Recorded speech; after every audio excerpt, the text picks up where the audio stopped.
Hi everyone. So the topic that we are going to discuss today is about the Sustainable Development Goals or the SDGs as we may call it. Alright, so we all know that SDGs is put forward by the United Nations and we have a deadline for us to achieve these 17 goals, that is a 2030 agenda. Okay, so before we dive into more details of the topic, let us try and understand what actually the term sustainable development means. So basically, sustainable development is a term that is used to explain the effective utilization of the resources available to us to meet our development needs, and at the same time keeping in mind the upcoming generation and saving the resources for them to meet their requirements. Okay, I hope you're clear with this topic, and with that understanding, let us move ahead with this video. All right. So, like I said before, we know that United Nations has put forward the Sustainable Development Goals, and we have an 2030 agenda that is adopted by the United Nations General Assembly in order for us to meet the SDG goals. So that is the present. So now let us try to see the origin, when this idea originated, and let us take a flashback on the progress of the Sustainable Development Goals that has been made till now. Okay, so let us jump into 1972, where the United Nations Conference on Human Environment has happened, and it is during this conference the reach of the sustainable development governance has expanded across international levels. Okay, till then it was not very popular among the in across the international level. So after this United Nations Conference on Human Environment, the reach of the sustainable development governance expanded in all levels, and following that there was a report called the Brundtland report, which was released in 1987. It is regarding our future, it is regarding the topic of our future, and in this report the need for integration of the sustainable development was mentioned for the first time. So the the report has talked about the need for integration of economic development, natural resources, their management, protection, along with social equity and inclusion. So, all these points were discussed, or the integration of all these were discussed in the Brundtland report. And then comes a major breakthrough where in 1992 we had the United Nations Conference on Environment. Okay, that is the Earth Summit, that is we call it popularly known as the Rio de Janeiro Earth Summit. Okay, in which the central idea in framing the policies were sustainable development, and we have adopted the Agenda 21. All right, Agenda 21, a set of target that has to be that we have to achieve by 2021, and it is regarding sustainable development. Okay, so in order to implement and monitor the developments of the sustainable, that is the Agenda 21, the United Nations General Assembly has established a Commission on Sustainable Development, commonly known as CSD. Okay, so let us note it here.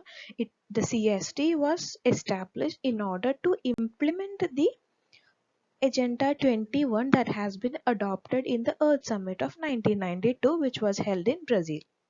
Okay, and this CSD was formed in 1993.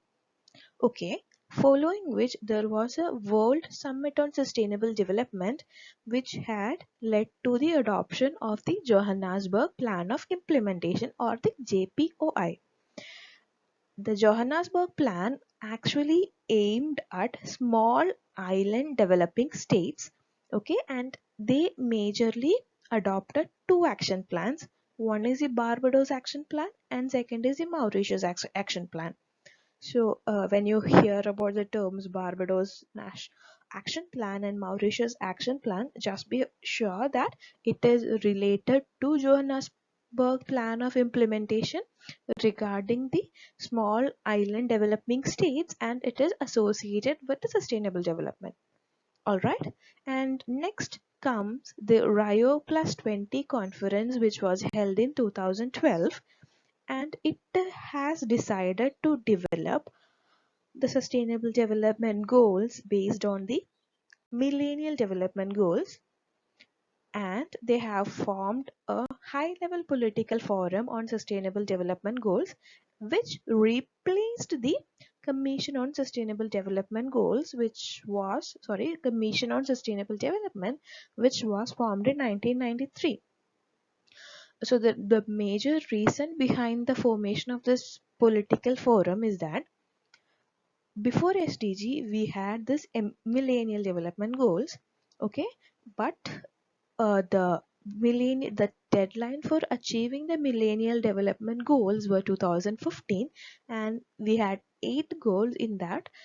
We aimed at ending poverty by 2015, but it is already 2012 and we have not achieved the target, and more than 80 crore people in the world suffer from poverty as of 2012.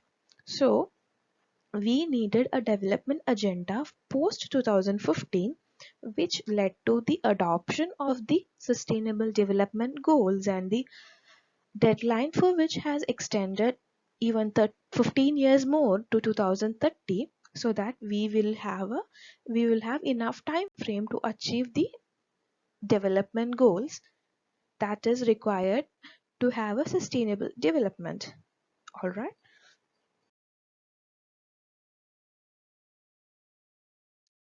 Now let us learn more about Sustainable Development Goals. So the picture here, it represents the Sustainable Development Goals in a nutshell, and you can see that it is with a need to promote justice, dignity and prosperity amongst people and planet through partnership. So in order to ensure the partnership to catalyze global solidarity for sustainable development, United Nations rank every country according to their performance, and they are supposed to include the sustainable development goals in framing their agendas and political policies. So to ensure this is done, there is an international ranking done according to their performance, and India stands at 115th position, with Denmark, Sweden and Finland enjoying the top 3 positions. Okay. Sustainable Development Goal is the blueprint shared amongst the members of the international economies, that is the members of the United Nations, and it is to promote peace and prosperity for people and the planet now and into the future. It being an urgent call for action by all countries, irrespective of being developed and developing, there needs to have a global partnership in order to achieve sustainable development goals. And the agency that helps United Nations in achieving these targets and accomplishing the target is the United Nations Department on Economic and Social Affairs. They provide substantive support and capacity building for the implementation of the SDGs. Along with DESA, there is another organization which is called the Department of SDG, that is Department of Sustainable Development Goals, which helps in ensuring the implementation of the Sustainable Development Goals amongst its member states. Okay, so now let us talk about the major agreements which is having a great importance when it comes to sustainable development. The first one being the Sendai Framework for Disaster Risk Reduction. It is formulated in 2015. As the name suggests, it is for the disaster risk reduction. Next, we will have the Addis Ababa Action Agenda for Financing for Development. So, it is a new global framework for financing sustainable development, wherein all the policies and financing will be aligned according to the social, economic, and environmental priorities. Next is the SDGs itself, and the final one, It is a Paris Agreement on Climate Change. Okay, so there is an important fact that we have to note here is that the SDGs are officially called by the name of Transforming Our World, the 2030 Agenda for Sustainable Development. This is the official name of Sustainable Development Goals. Okay, and we have got 169 targets, 304 indicators plus 17 SDGs itself. So we will learn each SDGs later on. Before that, let us talk about SDGs in India perspective. Okay. Sustainable Development Goal India Index is published by Niti Aayog and is developed in collaboration with the Ministry of Statistics and Program Implementation, UN India and Global Green Growth Institute. Okay. It is with an aim to measure India and its states their progress towards the SDG agenda of 2030. Okay. And in 2019 index, which is the second version, we are measuring 16 SDGs and there is a qualitative assessment done on the goal 17, where in 2018 we had only measured 13 goals with 39 indicators. Now it is 16 goals with 100 indicators. Okay. And when it comes to the performance of the states, Kerala has retained its first position among the states, whereas Chandigarh is the top performer in the UT category, and the states which has showed the most improvement is UP, Orissa and Sikkim. Let us also see the classifications. So basically there are four classifications: aspirant category, performer category, front runner category and achiever category, and it is the scores which they require to be in that particular category. So according to the SDG India Index of 2019, we are having 8 frontrunner states, which are Kerala, Himachal, Andhra, Telangana, Karnataka, Tamil Nadu, Goa and Sikkim. Whereas in 2018 we had only 3 frontrunner states, so there is a great scope of improvement in the ranking of the states in the 2009 index. However, states such as Bihar, Jharkhand and Arunachal Pradesh are the states which were the worst performers in the 2019 index. Okay, now let us also look at the data that shows the where India is lacking. So the major area where India is falling behind is regarding poverty reduction and zero hunger. And now let us see a small video that is republished by the United Nations about the Sustainable Development Goals.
Okay, let us try to make a connection between the goals. SDG 1 is no poverty, 2 is zero hunger, 3 is health and well-being, 4 quality education, 5 is gender equality, 6 is clean water and sanitation, 7 affordable and clean energy, 8 is development and economic growth, 9 innovation, industry innovation and infrastructure, reduced inequalities, sustainable cities and communities, 12 sustainable production and usage, 13 is climate change, 14 is life below water, life on land, peace and justice, and finally we have partnership for goals. So these are the overall details about the sustainable development goals. Hope you have a clear idea about the SDGs now, and if you have any doubt, just ping me in the comment box. All right, thank you.